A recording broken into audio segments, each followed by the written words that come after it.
Cold Chisel, 50 years. Can you believe you're Who here? would have thought, eh? Who would have thunk it? Yeah, it seems like yesterday.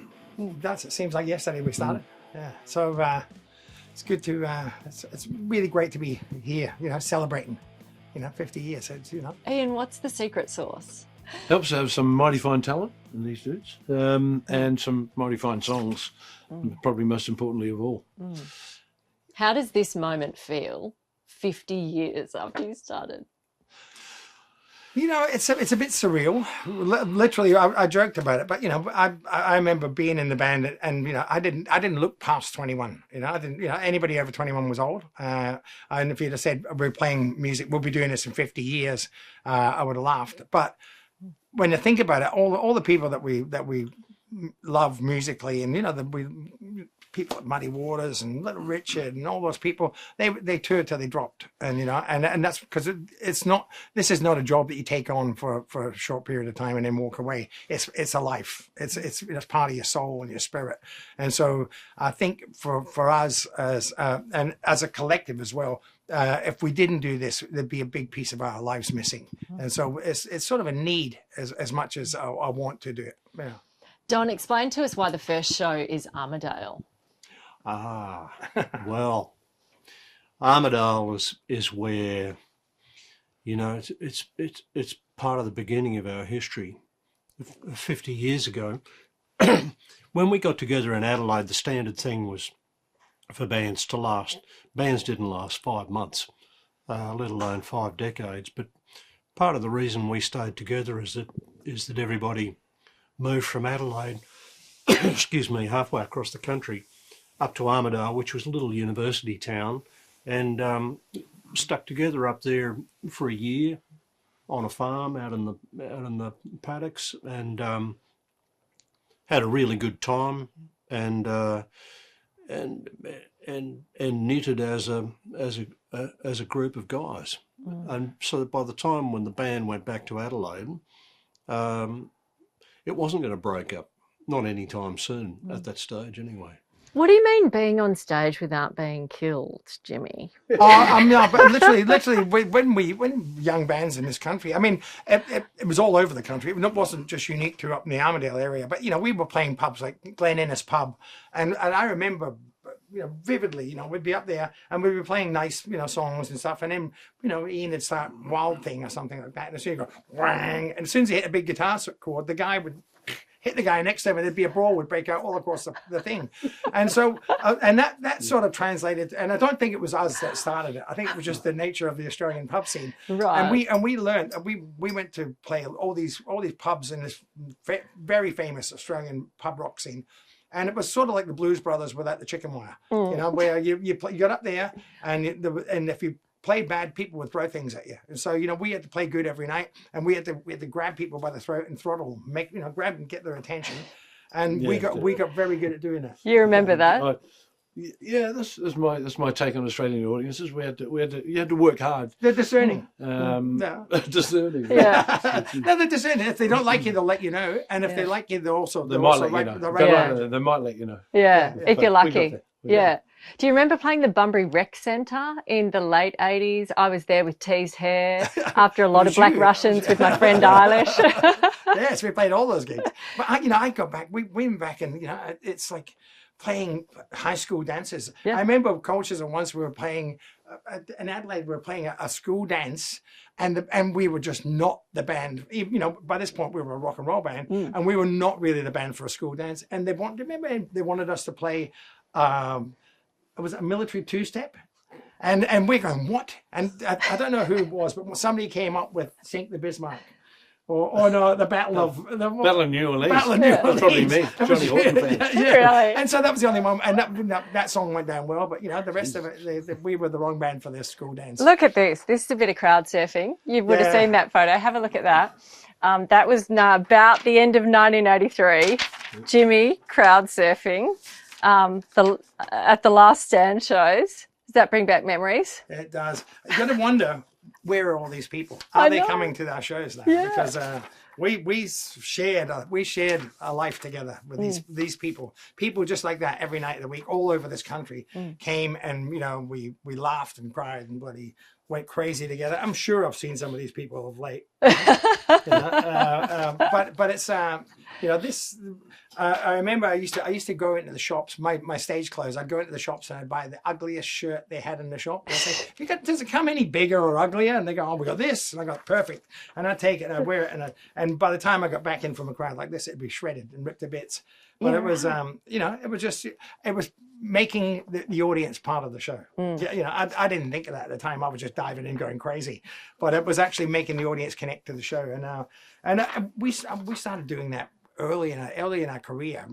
There was a period in Australian music where they used to serve meals at bars, for the licensing. Yeah. And I refused to let people sit and eat their dinner while I'm singing. So I would jump out and jump on the tables, and Was that too civilized? Sitting eating it was a dinner? too civilized. Yeah. I'd kick the meals over on their laps, and and people remember us. Oh, really? How about this one? You would have seen that. Look at the hairstyles at the Adelaide railway station. Yeah. What's the first thing that comes to mind when you see those hairstyles, guys? I should never have brushed my hair. No. No, listen, we're a young band. Listen, Don looks like he's playing rugby for Queensland. I'm doing okay. You look like you're playing rugby for Queensland. Well, that's not so bad. Me and Ian, literally my hair was so curly, and I tried to brush it, and then for brush it just went, and I think yours is the same. So we should never have brushed our hair. But this, we had a lot of dreams. Steve's going, I wish it wasn't here. I wish I wasn't sitting next to these two guys with the hairdos.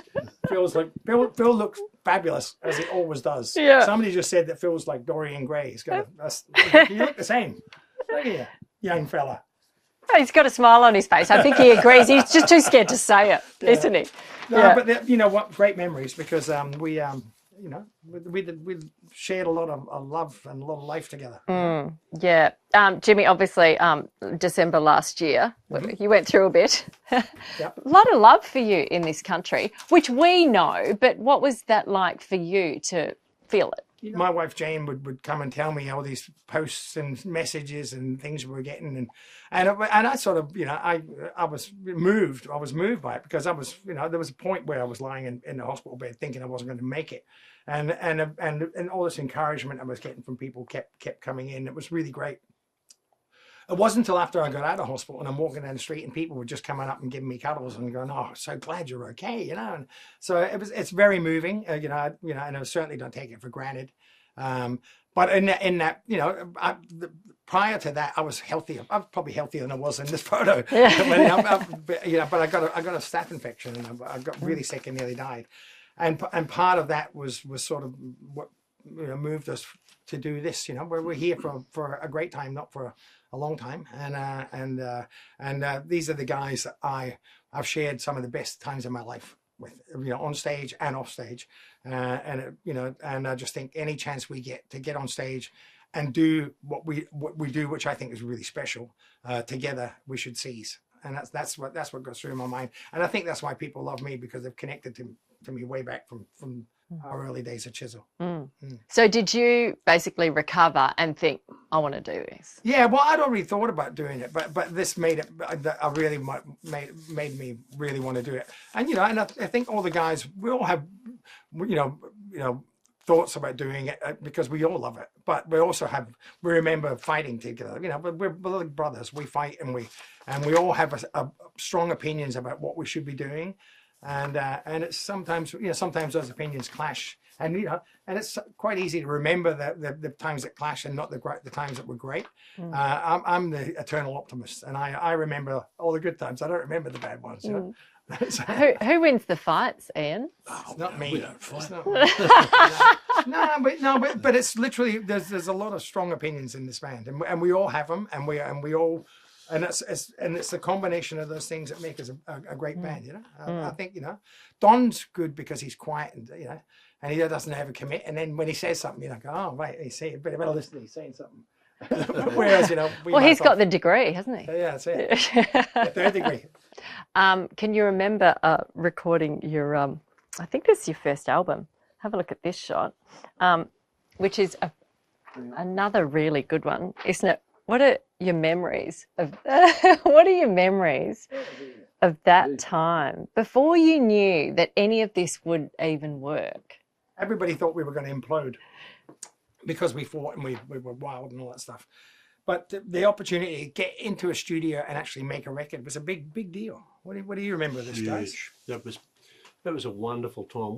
We'd been together for 5 years at that point, and you know, what we did was always about music and the songs and the skills and to be you know, given the money to get into a studio and make a record. That was heaven for us. The first record, and that's a photo from that time. And I think the fact that someone else, like the record company at that time, even though they were sort of tricked into signing us, to have the idea that someone else was willing to back you and you know, not only financially but emotionally to get in and make a record, that someone else was on the, you know, we weren't alone doing this, was a sense of relief as well. It was a big time, and we didn't know what we were doing. I look at that picture and I think these guys don't know what they're doing. Did it matter?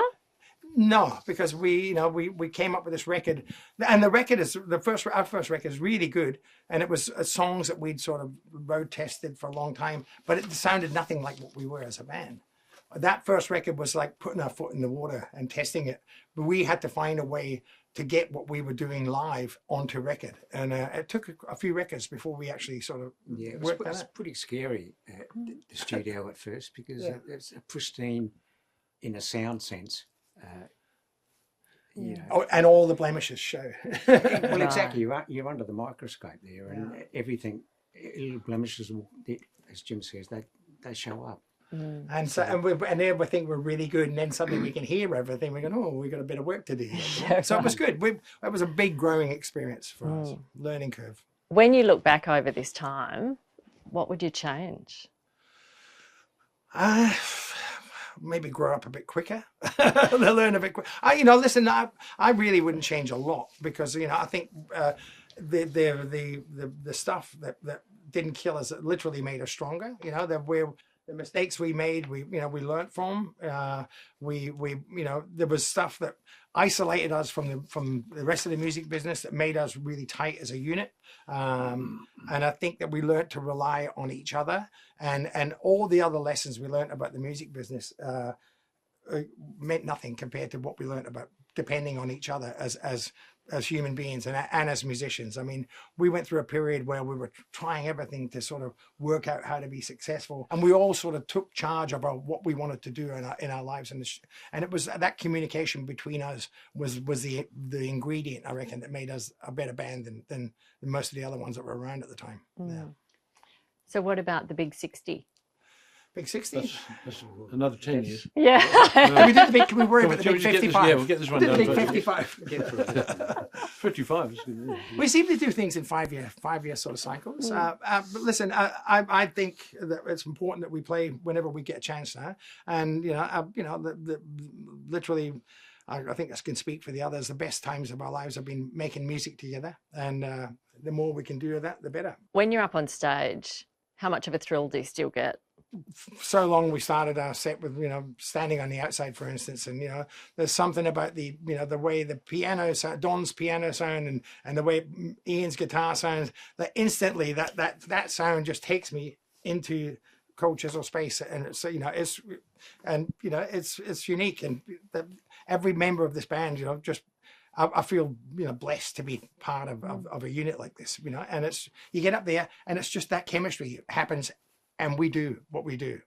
Nothing's planned. We're not sort of a really well rehearsed band. We're pretty spontaneous. We fire off each other, and things can change on the night. When we first moved over to Sydney, we were all built at different places, and we wouldn't see each other until we hit the stage, and then that magic would happen. And that was relentlessly touring and playing in front of huge crowds, and we get that feedback from them. And we knew where we weren't doing it, Yeah. because the crowd would just be deadpan if we didn't deliver. I like that you said billeted. It's like we were like on school excursion. That's what it was like almost. We were Yeah, actually well, you're sleeping on pretty people's young. couches. Yeah. Do you ever look at what people are singing and think, oh, you got the words wrong? It's not Well, cheap you know, wine listen- and a three-legged goat. Okay, a couple of years ago, I think K-San's probably the most misquoted song in Australian history, because people always sing the train, last train out of Sydney. And a couple of years ago, we actually put the words up behind us in massive letters, you know, the last plane out of Sydney. And I'm watching, and people are still singing train. You watch people So they sing. they were singing whatever they want now. What about all the cheap wine and a And a 3-day goat. yeah Yeah. three-legged goat? Three-legged goat. I heard 3 of it. litre Coke. You know where that started? That started on a friend of ours brought back a record on a bootleg album from Bali. Yeah. And obviously some little Balinese guy had sat with the headphones on listening, and he didn't speak English well, and he wrote 3-legged goat. Or 3-day roast. Yeah. Does that annoy you? So it was, you know, there's a whole bunch of them that are great. Yeah. And sometimes I sing those lyrics as well, just see if anybody knows it. Do you really? Yeah.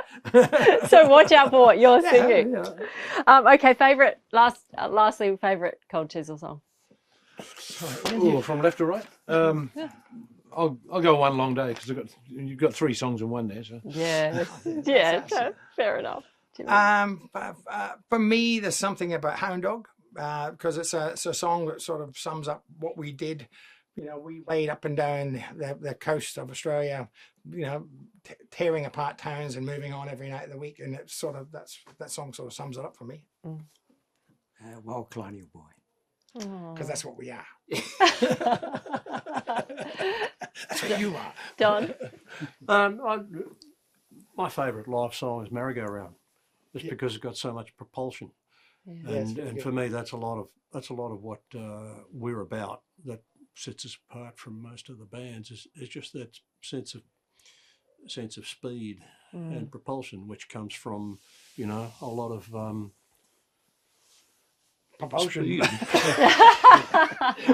Let's not go any further here. You guys are going to have fun out there, aren't you? Yeah, no, we are. Yeah. It's going to be great. And you know, and I literally do think 50 years down the track that we probably appreciate it more than we've ever done. And I think, you know, I know from myself, I'll be pouring more into this than I probably ever have, because it just means so much to me. You know, and to get the chance to do it, you know, in front of people again, the fact that people still want us to come and play is such a great thing. And you know, we want to. We don't want to disappoint. We want to bring some new things to them. You know, What's on your rider?